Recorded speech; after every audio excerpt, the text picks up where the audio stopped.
Voici les titres de votre journal. Après AstraZeneca, Johnson & Johnson, c'est Sinopharm qui arrive au Burkina Faso pour lutter contre la Covid-19. 400 000 doses de ce vaccin fournies par la République populaire de Chine. C'est à la demande du gouvernement burkinabé, nous annoncent les autorités chinoises. Plusieurs essais cliniques ont déjà été menés et le vaccin devrait arriver cet après-midi même. Ici à Ouagadougou, vous entendrez dans ce journal l'ambassadeur Li Jian depuis la Chine. L'armée burkinabé se rapproche un peu plus des populations, surtout des médias. À Fadangurma, elle a convié les hommes et femmes de médias pour leur expliquer, en plus du maniement des armes, d'autres rôles qu'elles jouent pour le développement socio-économique du pays. Les journalistes de l'Est ont été envoyés aussi en mission, sensibiliser l'entourage pour que la lutte contre le terrorisme soit plus efficace. Pour plus de détails, à suivre également dans ce 13h. Bonjour à toutes et à tous. Tout d'abord, à Kosiam, pour commencer, le président du Faso a reçu hier une délégation du centre parlementaire canadien conduite par son président Tom Cormier. C'est au regard du bon parcours du président, que dis-je, du Burkina Faso dans le processus d'enracinement de l'état de droit, mais aussi de l'accompagnement que le pays manifeste depuis 6 ans à l'endroit du centre parlementaire que la délégation est à Kosiam, mais pas que. Il a aussi été question des sujets relatifs à la coopération entre le Canada et le Burkina Faso. Je vous invite à suivre Tom Cormier, il est le président donc, du Parlement canadien. C'est un dialogue basé sur la démocratie et le chemin où ce pays a fait pendant des années. Nous, le Centre parlementaire, on a eu un projet d'accompagnement du Parlement, de l'Assemblée nationale du Burkina Faso depuis les 6 dernières années. C'est un peu un bilan des accomplissements, mais aussi on a profité de l'expérience de son Excellence, Monsieur le Président, parce que lui était député à l'époque, juste d'avoir son avis sur une vision pour l'Assemblée nationale et aussi les relations entre la population et les messieurs et mesdames qui sont les députés qui travaillent au nom des citoyens pour justement voter les lois et aussi écouter les besoins de la population. Lui, il nous a conseillé de continuer à donner des appuis au Parlement pour supporter ces relations tellement importantes dans n'importe quelle démocratie. Il faut toujours avoir des liens étroits entre les gens qui font les lois et la population qui vit des situations et il veut avoir une voix. Alors, on a vraiment profité de les avis et les expériences qui ont été partagées par Monsieur, Son Excellence le Président. Et le président Roch-Marc Christian Kaboré qui recevait plus tôt dans cette même journée d'hier vendredi le nouveau commandant de la force française Barkhane qui annonçait, on se souvient encore il y a quelques jours, la mort d'Adnan Abou Wal al-Sharawi, le dirigeant de l'État islamique au Grand Sahara, une nouvelle confirmée par le général Laurent Michon à Roch-Marc Christian Kaboré. L'armée française est allée donc conforter sa position auprès des pays du G5 Sahel où elle annonce sa réconfiguration alors qu'au Mali, les nouvelles autorités s'apprêtent à signer un contrat avec un groupe de mercenaires russes appelé Wagner, ce qui serait donc dans l'incompatibilité avec l'engagement des militaires français. Écoutons sur tous ces sujets les précisions du général Laurent Michon. Nous l'avons évoqué très rapidement. Je ne peux que vous renvoyer aux propos de mes autorités politiques qui ont affirmé assez clairement, je crois, que la présence de mercenaires, il faut appeler les choses par leur nom, est incompatible avec l'engagement actuel de la France au Mali, aussi bien d'ailleurs dans sa composante militaire que sur d'autres volets. La lutte continue. Donc j'ai la mission de transformer Barkhane avec plusieurs implications dans différents pays les 5 pays de la zone d'opération. Cette transformation, elle est axée d'abord sur une coopération accrue avec chacun des pays, avec la force conjointe G5, avec la MINUSMA et avec IUTM. Donc cela ne change pas fondamentalement, mais l'effort est accru sur la coopération. Il y a des choses qui sont modifiées de façon importante et des choses qui ne sont pas modifiées. Ce qui n'est pas modifié dans l'évolution de Barkhane, et vous le savez déjà, c'est la lutte contre les groupes terroristes, Al-Qaïda, État islamique et leurs franchises. Les deux choses qui changent principalement sont une réarticulation du dispositif, notamment au Mali, où vous le savez, puisque les FAMA et la MINUSMA sont présentes dans les villes où nous sommes déployés et sont relevées régulièrement. Nous en profitons pour désengager les contingents français de Tessalit, Kidal et Tombouctou. Et l'autre chose qui change, c'est la venue, c'est pas tout à fait nouveau, mais ça continue et c'est accru, la venue de nouveaux partenaires européens qui viennent au sein de l'opération Barkhane, dans ce qu'on appelle la Task Force Takuba, se battre à nos côtés et aux côtés des Maliens contre l'ennemi terroriste. Et pour combattre justement l'ennemi terroriste, il faut diversifier les stratégies. Le combat avec les armes, oui, mais la sensibilisation des populations peut aussi porter des fruits. Eh bien, c'est à cet exercice que s'est livré l'armée burkinabé à l'est du pays, précisément à Fadangourma, une zone qui ressent encore la présence des hommes armés non identifiés. L'armée met ainsi à contribution plusieurs hommes et femmes de médias venus de plusieurs localités donc, de l'Est pour apprendre davantage les missions régaliennes de l'armée, mais aussi sensibiliser la grande masse sur les enrôlements dans le camp adverse, j'allais dire. On va donc suivre maintenant la réaction de quelques journalistes. Après 48 heures d'échange, ils sont interrogés par Moussa Yoli.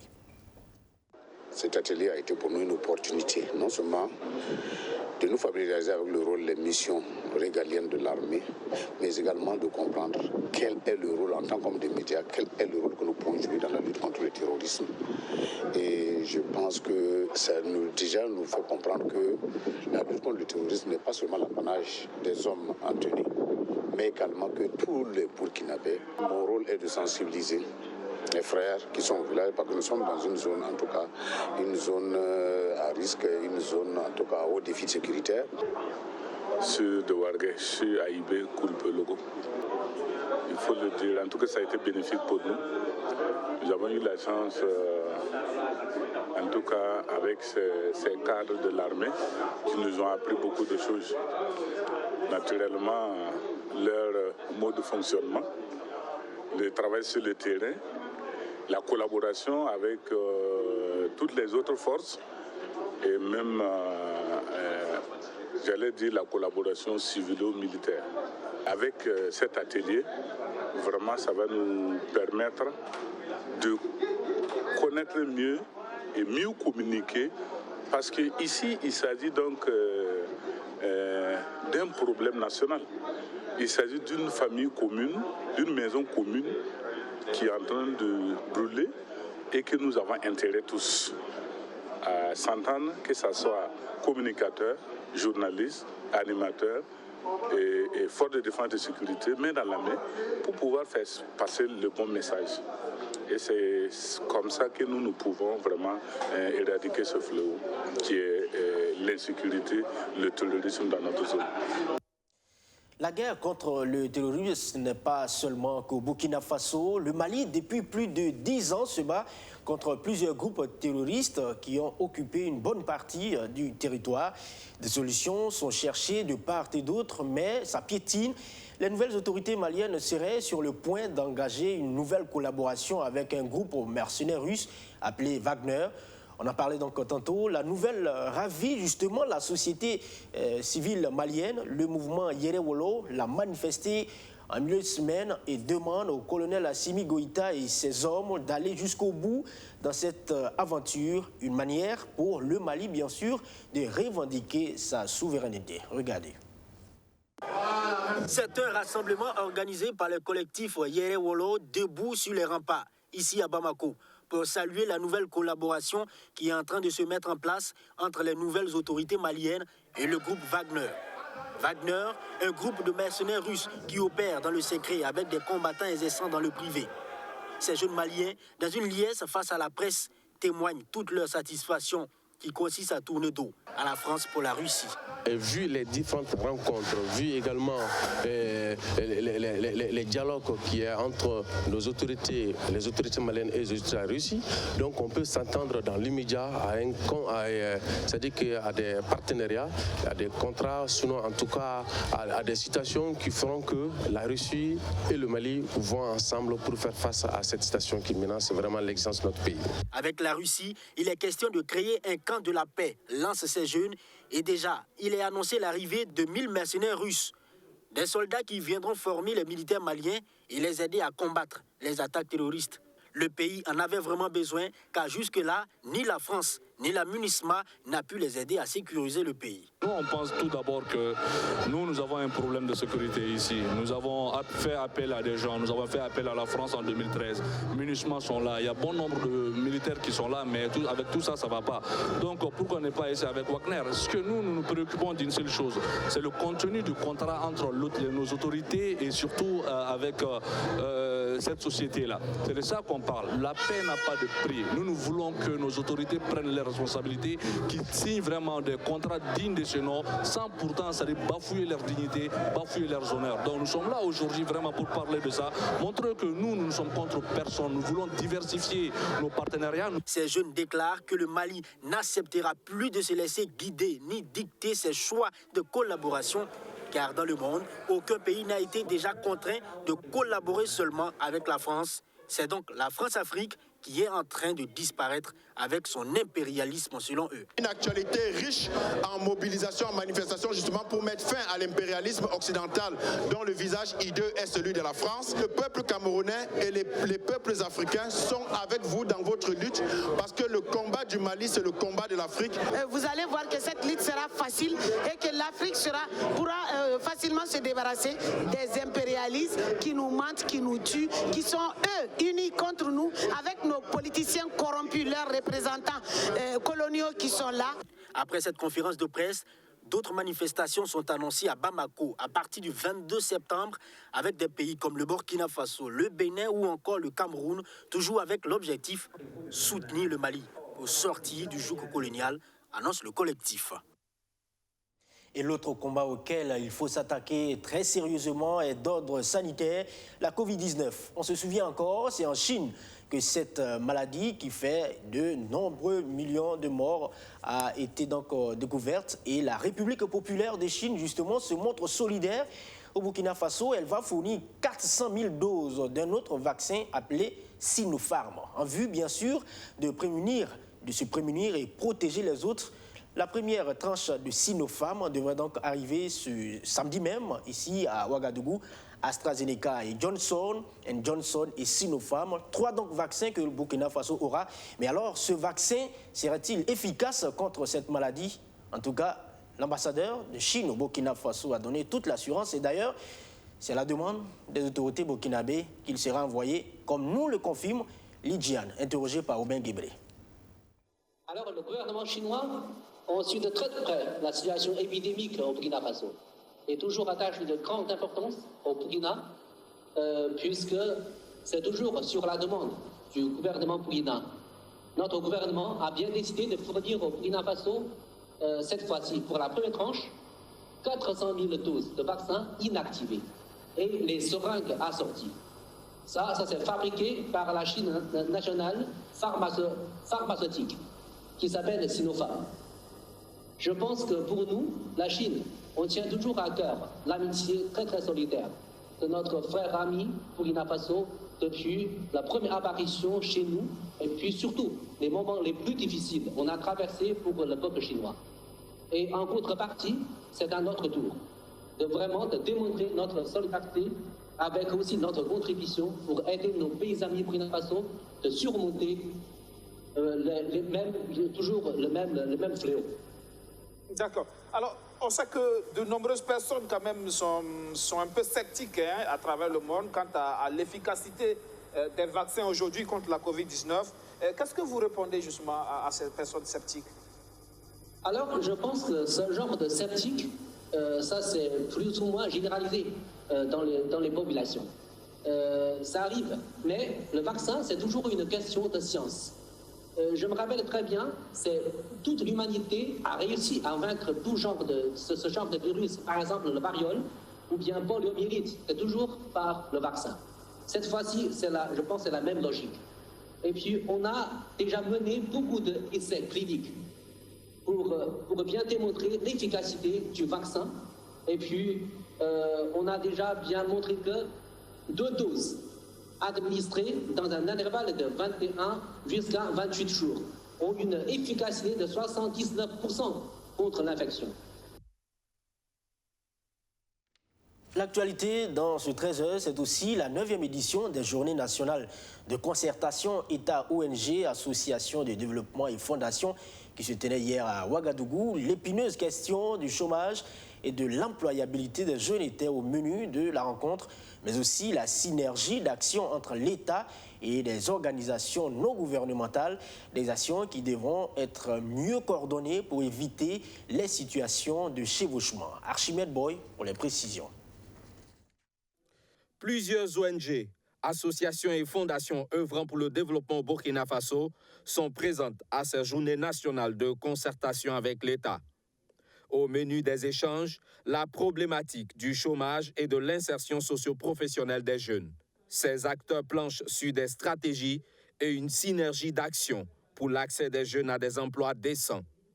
Sur le terrain, il n'est pas rare de constater plusieurs projets et programmes d'organisations diverses empiéter les uns sur les autres dans une même région. La ministre déléguée en charge de l'aménagement du territoire en est consciente et elle rassure. Le sujet est bel et bien au menu de cette rencontre. Nous n'aurons pas de plus-value si nous faisons des actions de saupoudrage ou bien des actions de chevauchement. Ce que nous gagnerons, c'est qu'il y ait une répartition équitable de tous ces opérateurs-là sur l'ensemble du territoire et que chacune des communes du Burkina Faso puisse bénéficier donc de leur accompagnement. Et c'est ce que nous demandons aussi avec nos partenaires techniques au développement, qu'il y ait une certaine cartographie rationnelle, bien équilibrée, pour que l'ensemble donc de ces opérateurs de développement-là puisse se déployer. Mais nous constatons avec vous également ces difficultés qui seront débattues et auxquelles en tout cas nous allons apporter des réponses pour que nous puissions avoir une planification harmonieuse des activités. De ces échanges, l'État burkinabé annonce une plateforme en vue d'harmoniser les actions de développement dans le pays. La coordination consiste à faire en sorte que toutes les actions qui sont menées viennent en complémentarité avec les choix opérés par le gouvernement. Il ne faut pas que nous ayons de la compétition sur le terrain, nous devons nous compléter pour arriver à des résultats. Aujourd'hui, les ONG, dans l'exécution de leur mission, restent confrontées à une difficulté majeure, contexte sécuritaire faisant. Elles saisissent l'occasion pour l'exprimer au chef du gouvernement. Nous avons demandé que les ONG et associations de développement puissent également avoir accès à l'assistance humanitaire pour pouvoir accompagner dans la délivrance des services, parce que vous savez que nous sommes dans un contexte difficile avec beaucoup de personnes déplacées. Selon le Bureau international du travail, 300 000 jeunes depuis 2008 atterrissent chaque année sur le marché de l'emploi au Burkina Faso, alors que les emplois créés par an ces dernières années ne dépassent guère 20 000. Les regards sont donc tournés vers le programme présidentiel 600 000 emplois décents en vue de remonter la pente. Et lui n'attend pas forcément les 600 000 emplois décents du programme présidentiel pour être indépendant et tendre la main. Et bien sûr aux autres, c'est un jeune burkinabé qui a dû arrêter les cours en classe de 5e pour se consacrer à la coiffure, un métier qu'il a appris après 3 ans de formation professionnelle. Aujourd'hui, Eric Zungrana gagne plutôt bien sa vie car il dispose de 3 salons de coiffure, un salon qui reçoit même d'éminentes personnalités. C'est un sujet du confrère Studio Yafa.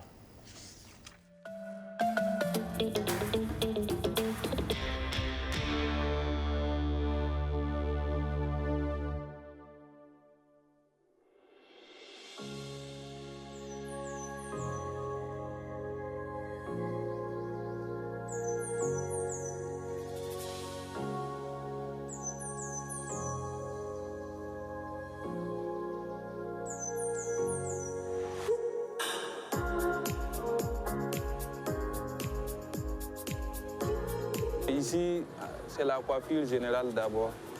Il y a des matériels de coiffure que je vends, comme les tondeuses, les teintures, que je pars chercher ça ailleurs pour venir faire le commerce et vendre avec les autres coiffeurs. Il y a des clients qui sont en province. J'ai commencé mon apprentissage dans les années 2005 avec mon patron, donc j'ai fait au moins 3 ans là-bas. J'ai eu la maîtrise un peu. Avec mon petit économie que j'ai fait, j'ai arrivé à créer mon salon. Donc je travaille dans mon propre compte depuis 2010 maintenant. Pas tous les gens vont dire que un tel c'est un coiffeur, c'est un quoi bon. Mais je sais seulement ce que je veux. Je sais seulement là où je vois. Je vais, je sais là où j'ai quitté. Donc, il y a des commissaires de police, et des députés, des ministres, des maires qui viennent se coiffer ici. Toutes catégories confondues. Donc ici, je pense que c'est la qualité du travail qui les attire. Je suis fier de mon travail. Parce que moi, je ne vis que de la coiffure depuis des années. Dans la ville de Ouagadougou, il faut dire que j'ai au moins 3 salons de coiffure. Il y a un qui est à Rim, qui est à Merveille Coiffure 2. Il y a un qui est à Marcoussi, Merveille Coiffure 3. Donc j'envisage au moins aller vers au centre-ville, faire un grand salon, au moins un salon mixte. Ce qui sera au moins un salon de référence. Je suis à la recherche de la maison maintenant. Depuis des mois, je n'en trouve pas. Mais je pense que par la grâce de Dieu, ça ira un jour. Moi, je suis devenu fonctionnaire. C'est à part de l'Éric. Éric m'a donné beaucoup de sommes d'affaires de concours. Souvent, je sors, je travaille, ça ne va pas, je reviens, je dis que je ne donne pas. Il me donne de l'argent, je pars faire mes dossiers. C'est à part de l'Éric que je suis devenu fonctionnaire actuellement. Même pendant l'école, pendant que j'étais à l'école, c'est lui qui nourrit ma famille. Donc c'est quelqu'un qui n'a pas de problème. Je suis dans l'enfant. Mon rêve, c'est de devenir un grand homme d'affaires. Avoir beaucoup de boutiques, au moins des prêt-à-porter, des grands salons de coiffure. En travaillant, je fais mes petites économies pour voir si j'aurais... Et puis avec les petits investissements que je fais là, et si ça donne petit à petit, bon, je dois accumuler ça pour avoir des grosses sommes d'argent, pour réaliser mes rêves, quoi. Avoir une maison, se marier, avoir ta famille, c'est vraiment tout ça le combat, quoi.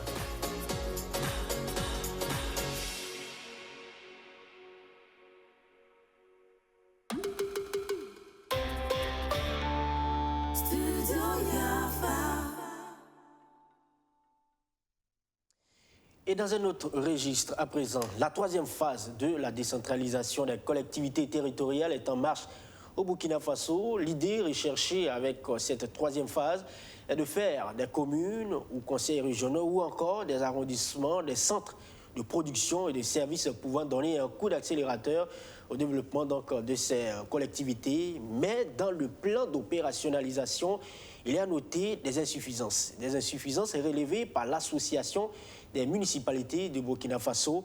La MBF était en assemblée générale le jeudi dernier. Alexis Bilemdava. Le Burkina Faso est à sa 3e phase de la décentralisation depuis l'adoption de la loi numéro 55-2004 AN du 21 décembre 2004. Entrée en vigueur en 2018, l'objectif de cette 3e phase est de faire des collectivités territoriales des centres de production de services accessibles, de qualité et capables d'impulser le développement. Cette loi connaît des insuffisances selon l'AMBF, l'Association des municipalités du Burkina Faso. Réunis en Assemblée générale, les conseillers municipaux des villes de Ouagadougou et de Bobo-Dioulasso jugent que dans le Code général des collectivités, les textes sur les communes à statut particulier doivent être revus. Du Code actuel des collectivités territoriales, il y a des insuffisances dans la réglementation de communes à statut particulier qui gagnerait à être revue. Parce que cette réglementation contient des législations inachevées sur le statut des arrondissements. Parce qu'elle contient une source de conflit de compétences entre maires de communes et maires d'arrondissement. Parce qu'elle est source d'une inefficacité de l'action communale sur le terrain. Et enfin, parce qu'elle ne permet pas du moins une optimisation de l'utilisation des ressources humaines et financières pour répondre efficacement aux besoins des populations. L'AMBF propose un chemin d'organisation fait par des experts, appuyé par des expériences de plusieurs villes de référence dans le monde, comme Tokyo, Berlin et Paris. De même que pour certains pays de la sous-région. Pour l'AMBF, cette démarche de révision devrait aboutir à plusieurs résultats. Premièrement, l'efficacité de l'autonomie de la collectivité territoriale arrondissement par un budget autonome, un ordinateur distinct, des ressources et des charges définies et aux modalités spécifiées par une loi qui modifie la loi de 2004 encore en vigueur.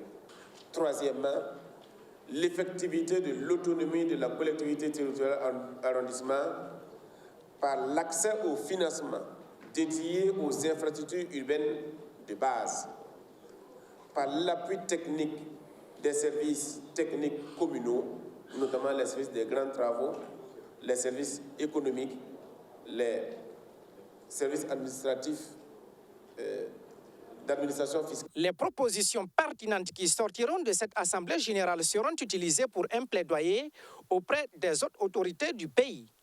Pour cette association, autant le développement du pays passe par le développement des collectivités locales, autant le développement des communes à statut particulier passera par le développement de leur arrondissement.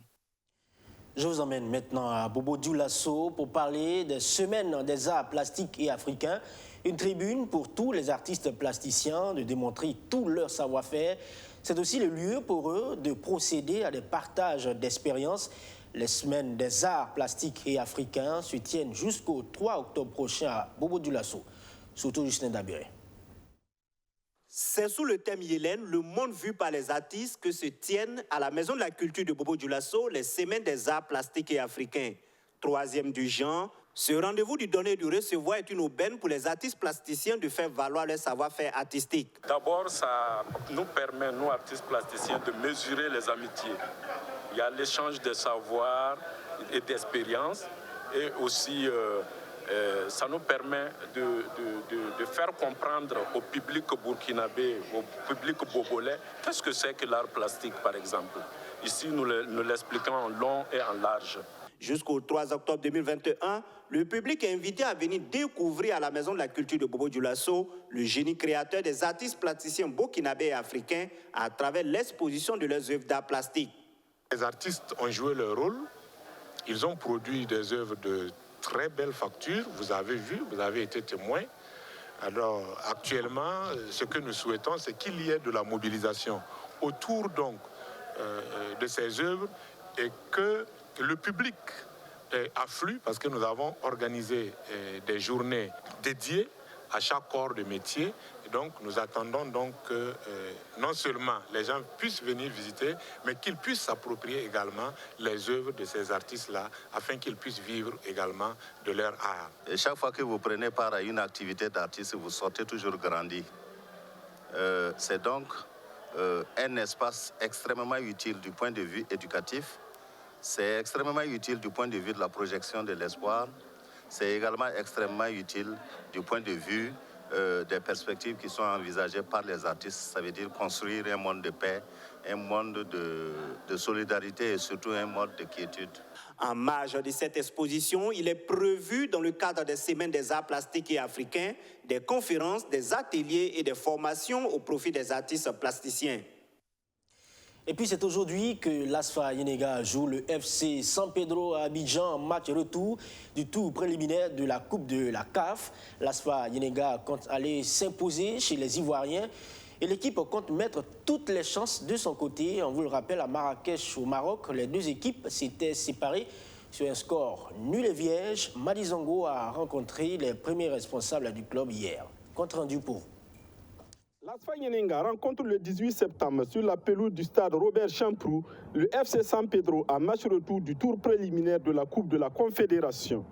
À la veille de cette confrontation, le discours des responsables du représentant burkinabé est on ne peut plus martial. On doit aller cravacher à l'extérieur. C'est pourquoi mentalement, on n'hésite pas à dire à nos garçons de s'adapter. Ce n'est pas en soi du fatalisme. Il faut que nous mettions les choses de notre côté, les chances de notre côté pour réussir. Le match allait jouer à Marrakech le 12 septembre. Les deux équipes se sont séparées sur un score nul et vierge. Un résultat sur le papier favorable au club ivoirien. Mais c'est un couteau à double tranchant. Un match nul avec des buts suffit au bonheur des Burkinabés. Conscients du risque, les Ivoiriens vont sans doute placer la barre haut en s'appuyant sur leur expérience dans la compétition. San Pedro, la Côte d'Ivoire, je pense que c'est des équipes un peu plus aguerries aussi sur le plan africain. L'année dernière, ils ont joué les huitièmes de finale. L'année d'avant, ils étaient en phase de poule. Donc c'est des équipes un peu plus rodées. Le technicien ivoirien des Guerriers du Faso promet que ces hommes seront des durs à cuire en terre ivoirienne. On va se préparer et puis vraiment être à la hauteur de l'événement, à dire à nos garçons de s'adapter et puis faire en sorte que même quand c'est dur, que les durs avancent. Après l'élimination de l'AS Sonabel en Ligue des Champions, l'AS Fayenenga porte les espoirs du football burkinabé. Voilà, c'est ici que prend fin ce journal. Merci à vous tous de l'avoir suivi et merci encore d'être restés avec nous durant toute cette semaine. Toute l'équipe de la réalisation pilotée par Amanto Kokou se joint à moi pour vous souhaiter un très bel après-midi et un excellent week-end. À très vite.